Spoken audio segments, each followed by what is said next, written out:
और मेरे प्यारे मित्रों, जय बजरंगबली। देखो, आरसी प्लेन बनाने की सरल विधि मैं आपको बताता हूँ, जिसके अंदर दो पांच जो स्टेप होते हैं वो बहुत इम्पोर्टेंट होते हैं। अभी देखो, ये प्लेन के अंदर मैंने आगे दो पहिए लगाए हैं बैलेंस के लिए, क्योंकि ओरिजिनल प्लेन के अंदर क्या है, एक पहिया होता है, आगे पीछे दो होते हैं। लेकिन वो उसका कारण क्या है कि वो पहिए के अंदर जैसे इंजन फिट होता है ऊपर से शाफ्टिंग से, तो पहिए से वो रनवे के ऊपर टर्न मारते हैं और ऐसा करते हैं। लेकिन अगर मैं इसमें ऐसा करूँगा तो ये फ्लाइंग में मेरे को तकलीफ पड़ेगी, क्योंकि पूरा इंजीनियरिंग तो इसमें आएगा नहीं ओरिजिनल प्लेन जैसा। इसमें खाली एक मोटर के वजह से ये सब चलता है, जिसको बोलते हैं बीएलडीसी मोटर। तो इसके अंदर मेन पार्ट दो तीन मैं आपको बता देता हूँ। जैसे अंदर जैसे ये है, ये मोटर जैसे 1000 केवी की है, 1000 केवी की है। तो इसके अंदर तुम्हारे को ज़्यादा में ज़्यादा वज़न 800 से लेके 1 केजी तक ही रखना है। इससे ज़्यादा वज़न जाएगा तो तुम्हारा फ्लाइंग नहीं होएगा, अनबैलेंस हो जाएगा। और इसको पूरा प्लेन बनने के बाद में इसका बैलेंस चेक करने के लिए तुम्हारे को ये अंगली, ये जो पंखे हैं, इसके बीचों बीच दोनों अंगली रख देने की, वो बाजू, एक इधर और एक इधर, दोनों अंगली से तुम्हारे को प्लेन उठाने का है। और वो ये दोनों भाग है ना, मिडल में आना चाहिए, ना इधर झुकना चाहिए ना उधर झुकना चाहिए, ना उधर झुकना चाहिए ना इधर झुकना चाहिए। और जहाँ भी तुम्हारे को ऐसा लग रहा है कि यहाँ पे झुक रहा है, तो अगर वजन कम पड़ रहा है प्लेन के अंदर, तो तुम थोड़ा सा वजन अंदर डाल दो, बराबर है। जैसे मैग्नेट या कोई भी लोहे की चीज़ भी उसको बैलेंस कर सकते हो। अभी इसके अंदर मैंने ये प्लेन जैसे ये है, अभी इसके पीछे का पार्ट बताता हूँ मैं। जैसे ये प्लेन है, इसके पीछे के पार्ट के अंदर जैसे ये वस्तु है, ये मेन वस्तु है, ये सर्वो मोटर है जो इसको अप डाउन करेगी।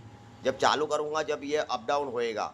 अब अप डाउन के अंदर भी इसके अंदर ध्यान रखना पड़ता है। रिमोट के अंदर कैसा होता है कि 100% वो अप डाउन करता है, लेकिन 100% नहीं रखने का, अपने को 45% ही रखने का है। 45% में तुम्हारा ये जो फ्लाई है, ये थोड़ा सा नीचे जाएगा और थोड़ा सा ऊपर जाएगा। अगर आप 100% पे रखते हो तो ये पूरा नीचे हो जाएगा और पूरा ऊपर हो जाएगा। तो आप जरा भी तुम्हारा रिमोट से अगर बैलेंस खसा तो सीधा प्लेन नीचे आके गिरेगा या तो सीधा ऊपर जाएगा, तो उसके अंदर नुकसान होने के चांसेस होते हैं। अभी ये खाने के अंदर मेरी जैसे बैटरी आएगी और दो तीन उसका कनेक्शन आएगा, जो जिसको अपने सेंसर बोलते हैं। तो ये सब आएगा। अभी ये हो गया पीछे का पार्ट, बराबर है। अब ये हो गया आगे। आगे अगर इसको दौड़ाने के लिए भी तुमको बैलेंस रखना पड़ेगा, पहियों का बैलेंस की है। प्लेन जैसे अभी मैं इसको धक्का मारता हूँ तो ये सीधा ही जा रही है। अगर तुम सीधा प्लेन जा रही है तो उसकी दिशा सीधे जाना चाहिए। अभी ये जो मोटर है, जब इसको घुमाऊंगा, चालू करूंगा, तो इसके जो पंखे घूमेंगे वो विरुद्ध दिशा में घूमेंगे, बराबर हवा पीछे की साइड में फेंकेगा पंखा, और ये प्लेन आगे जाएगा। बस यही इसका एक वो मेन है। और इसके अंदर सबसे महंगी चीज़ आती है इसका रिमोट। ये प्लेन बनाने में सबसे महंगा पड़ता है इसका रिमोट, जो 5,500-6,000 रुपये का आता है। तो मेरे पास तो ये सब चीज़ें हैं, तो क्या है, मैं करते रहता हूँ ये सब। और ख़ास बात ये प्लेन बनाने की ख़ास बात मेरे को जब मैं जैसे मेरे पास काम काज नहीं होता है। देखो, अब कारखाने में काम नहीं है, हम 3 जन ही है, मेरा लड़का खाने गया है। तो ये पार्ट टाइम में मैं करते रहता हूँ, क्योंकि कहीं फालतू जगह बैठना उसके करता ऐसा सब करके अपना टाइम पास कर लेना। अब इसको जब मैं फ्लाइंग कराऊंगा, टेक ऑफ कराऊंगा, लैंडिंग कराऊंगा, घुमाऊंगा, ये सब जब वीडियो बनाऊंगा, जब मैं आपको पूरा इसका बता दूंगा। लेकिन मेरे भाई, खाली दिमाग शैतान का घर होता है। तो बस यही मकसद से मैं वीडियो बना रहा हूँ। और मैं अनपढ़ हूँ, 10वीं फेल हूँ, सब विषय में फेल हूँ।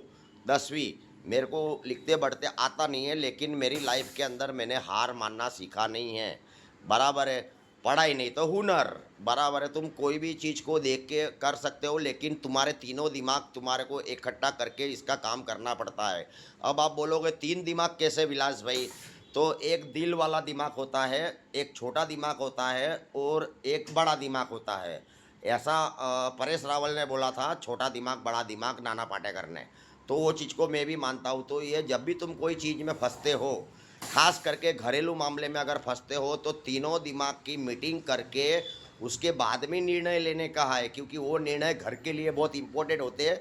ये प्लेन तो समझे अपने, लेकिन कभी इसमें भी अगर कोई तकलीफ पड़ती है तो तीनों दिमाग को मिक्स करो और उनकी मीटिंग कराओ तीनों दिमाग के, उसके बाद में इसका रिजल्ट लो, तो तुम्हारे को बहुत मज़ा आएगी। और घर के मामले में तो कभी भी एक दिमाग से या दिल से या छोटे बड़े दिमाग से काम मत लेना, तीनों दिमाग को मिक्स करना, उनकी मीटिंग करना, फिर घर के बारे में कोई भी डिसीजन लेना। जैसे तुम्हारा बच्चा है, तुम्हारी मिसिस है, इनके बारे में ये तीनों दिमाग साथ में करके, क्योंकि उसके अंदर प्लस माइनस बहुत ज़रूरी है, बैलेंस बनाना बना ज़िंदगी के अंदर। तो वो बैलेंस को ध्यान रखने का कि भाई अपना एक जैसे उर्दूड़ी में बोल दिया कि भाई ये कर डालो वो कर डालो, वैसा नहीं चलता है घर के मामले में।